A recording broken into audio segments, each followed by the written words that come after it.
شرکت اتودسک توی آخرین آپدیت نرم افزار خودش یعنی آرتکم 2018 یه قابلیت جدید اضافه کرد به اسم دسکتاپ آنالیتیکس که در حقیقت فقط یک موافقتنامه است. توی این ویدیو می‌خوایم در موردش بیشتر با هم صحبت کنیم.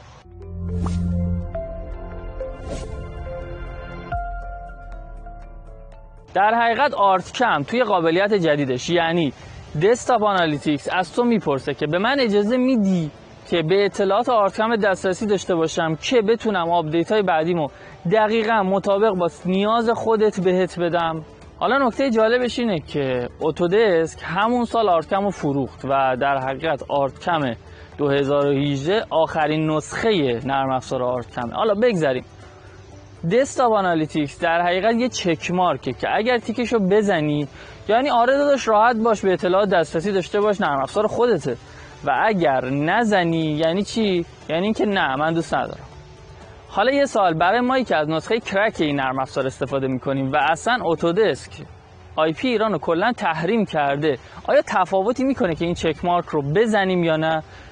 اگر اطلاعات داری و میدونی توی بخش نظرات برای من بنویس.